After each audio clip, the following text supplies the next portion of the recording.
Amen. We're going to read from Genesis. I'm not going to read all of this, but I'm going to read some passages. We're continuing with our series on Joseph. We're in Genesis 39, verse 1. Remember last week, Joseph had been thrown in the pit and sold off to the Ishmaelites. Here's what God's word says. Now Joseph had been brought down to Egypt.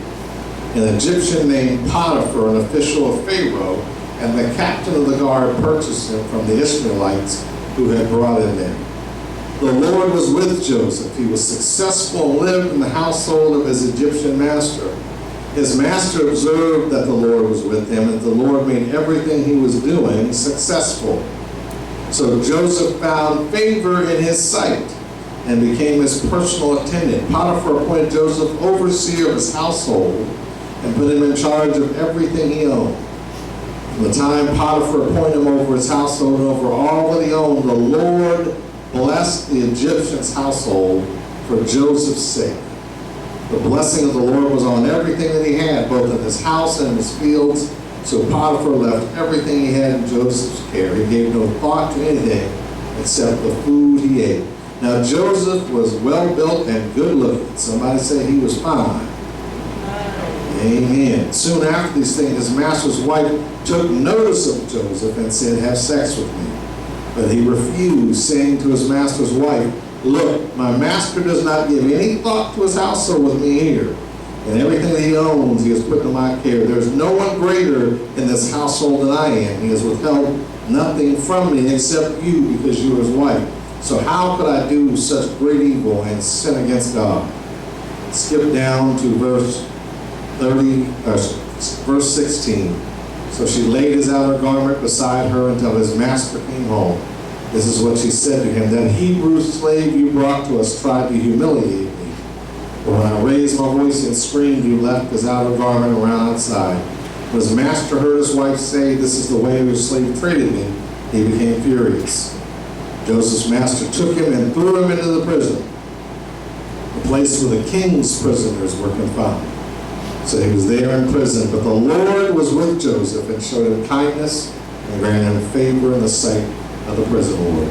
You may be seated. Today's sermon is entitled, "Do the Right Thing." Joseph, as we see, his life is taking some twists and turns. He got thrown to a pit, sold into slavery. He becomes a slave. He's sold off to Potiphar. But Joseph, one thing Joseph didn't do was he didn't fall into despair. He didn't drink and get into drugs. He didn't get angry. He didn't read self-help books. What he did was he looked to God. See, sometimes when we get in trouble, we want to go everywhere except the one place we need to go, and that's to God. We want to talk to our friends and family and get the woe is me talk, get folk trying to buy in. Sometimes we want to go do things we know we shouldn't do instead of seeking God, because we forget that God is with us. You can't go anywhere where God is not. Here's what Psalm 139 says: "If I were to ascend to heaven, you would be there. If I were to sprawl out in hell, there you would be." It doesn't matter where you go, God is there. See, Egypt typically represents in the Bible sinful things in the world and things that are not of God. And God can use your Egypt to show you He's with you. So your family can abandon you. Hello, somebody. Your family can turn their back on you. Your family can say, "I don't want nothing to do." Your family can sell you into slavery. But God is still there. All your supporters may go. All the people that said they had your back, all your homeboys and all your sister girls, turn their back on you. God is still there. Your friends may be silent when you're going through stuff. You know, one of the things I always remember in the book of Job, at the end of Job, after he went through all that stuff, his family finally showed up after God restored him. Isn't that the way it is sometimes? You go through all this mess, ain't nobody there until you back on your feet, then all of a sudden everybody, "Well, I was there with you." Hello, but God is there. That's why I don't serve anybody but God. That's why when I met my wife, I told her straight up, there's one thing we got to get straight. I'll love you more than anything except God. And you know what? She said, well, I hope so. Because I'm going to love you more than anybody except God. See, when you love God and God is everything to you, you don't worry about what people do. You trust God because you know He's there for you. He should be where you put all your faith and trust. God is with us. He's there trying to protect us, trying to keep us out of hurt, harm, and danger, even when we go through stuff. What did David say? Even if I go through the valley of the shadow of death, He's there. Here's what God said in Genesis 28:15. I am with you. I will protect you wherever you go. And don't think it's only when you feel good that God's there. Sometimes we go by our feelings. Our feelings can fool us. But I don't feel good. God must have abandoned me. You know, I'm going through something right now. I know I haven't done nothing wrong, but man, I'm going through it. God, I don't feel like God is there. God is not about your feelings. The enemy can make you feel certain ways and make you think God has abandoned you, but the reality is God is right there waiting to help you out. He's got a tall on him. He's near whether you feel good or not. He said, I'll never leave you or forsake you. Isn't that what He said? I'll be with you always, even to the end of the world. I'm going to be here. I got this. So trust me. That's why we always have to do the right thing and do what pleases God. Even when everybody else around us doesn't want to. Joseph was being blessed. Joseph was a slave in his household and God was with him. That means when you go to work for somebody else, they don't have to be saved for God to bless you. Hello? And not only was God blessing him, God was blessing his master and his master's possessions. That means this man who didn't believe in God was being blessed because Joseph was there. How many of y'all know when you work for a company and you're doing right, that company gets blessed while you're there? Hello? I guarantee you, most of us don't work for people that are saved. How many of y'all work for folk that are saved? Huh? But God will bless that company for your sake. Because you're there, because you're doing what you're supposed to do, God will bless them. Potiphar was getting blessed. His household was getting blessed. Potiphar was, he just said, Joseph, you're in charge of everything. Except what I eat. Everything else you're in charge of. Because Potiphar saw something special about this guy. Everything he touches gets blessed.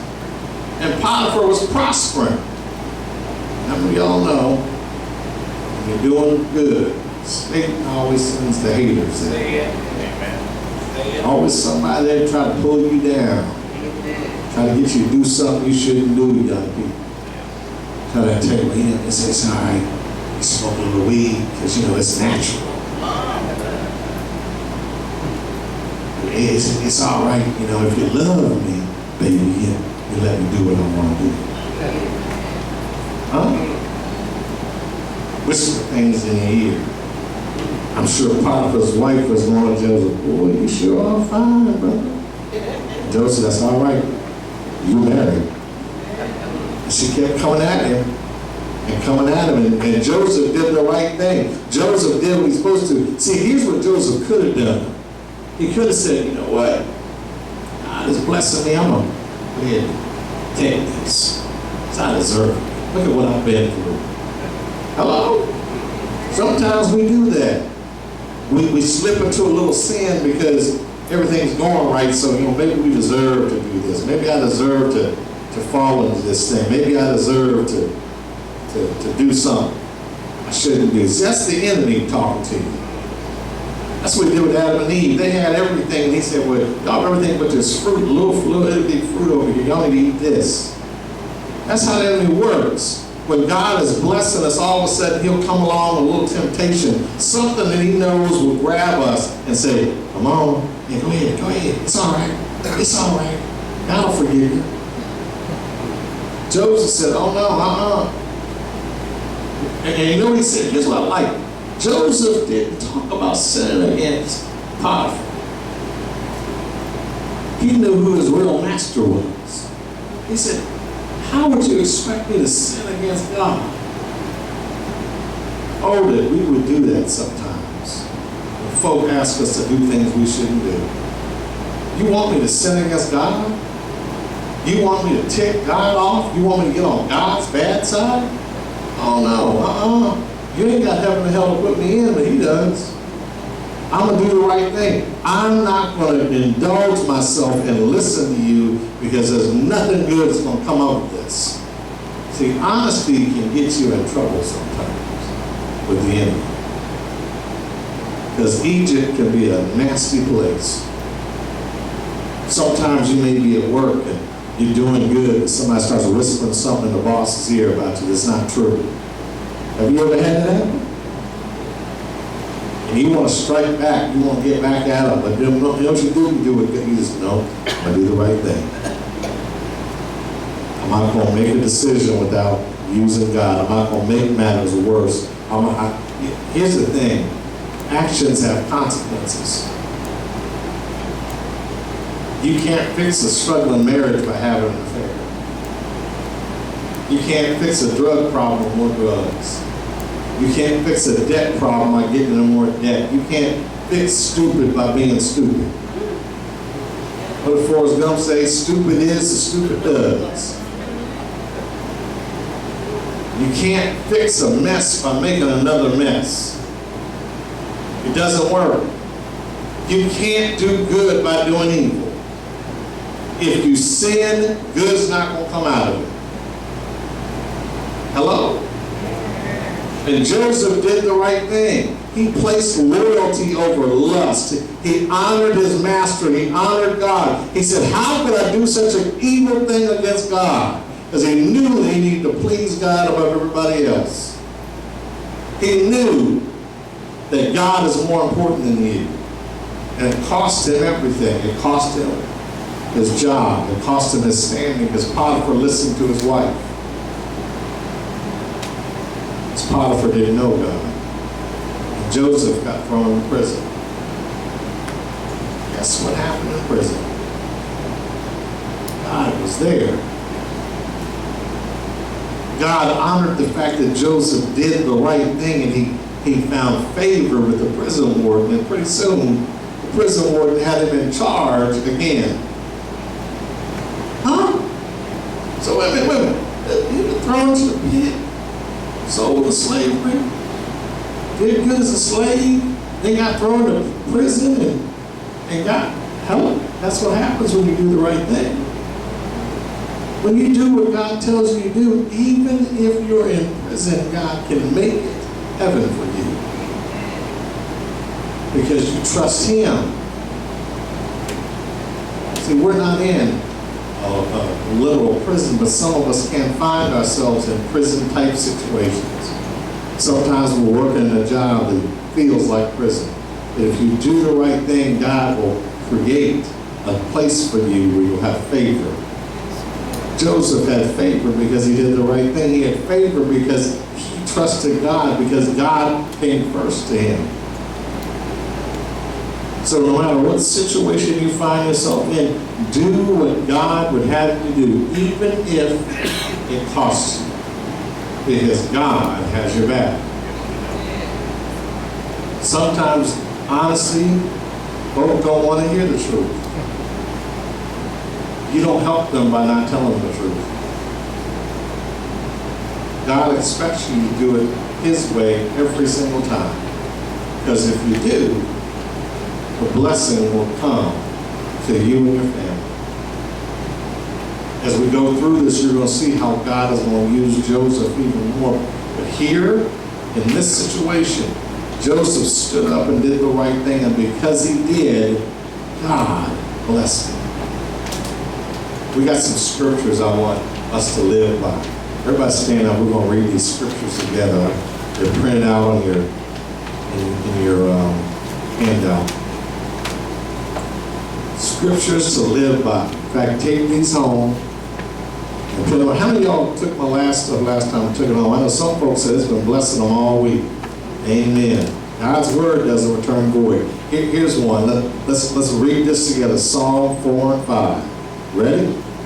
Do what is right as a sacrifice to the Lord and trust the Lord. Let's read that one again.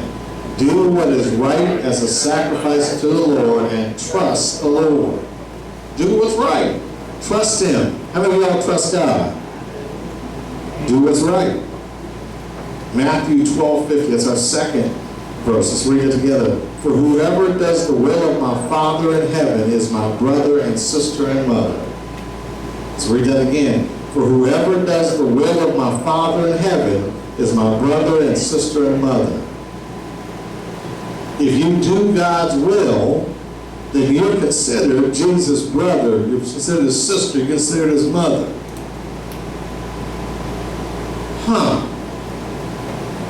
Let's read the next one, John 14:21. The person who has my commandments and obeys them is the one who loves me. The one who loves me will be loved by my Father, and I will love him and will reveal myself to him. Let's read that one again. The person who has my commandments and obeys them is the one who loves me. The one who loves me will be loved by my Father, and I will love him and will reveal myself to him. The person who has my commandments and obeys them. Not try to find loopholes. Not get on TV and talk about, well, Jesus didn't particularly mention that one, so I guess that must be okay to do. Hello. You know God's commandments, do them. And when you do that, that shows that you love God. That's what it says. It's the Word of God. Let's read that last one, Ephesians 6:10. Finally, be strengthened in the Lord and in the strength of His power. Let's read that one more time. Finally, be strengthened in the Lord and in the strength of His power. Be strengthened in the Lord. See, you don't have the strength yourself. I don't have the strength myself. We don't have it. But we can be strengthened in the Lord. When we do what we're supposed to do, God will give us the strength to get through anything. Some of the saints already know that. They've been through some stuff. No, without God, if I didn't have God on my side, where would I be? What would I get through? Sometimes when we were doing things we shouldn't do, thank God for the prayers of our parents and relatives that brought us through. We were strengthened because their prayers in the Lord. I mean, God answers the prayers of the saints. He does. He loves us. He wants to make sure we do it right. Amen? Amen. Do the right thing. I'm going to open the doors of church.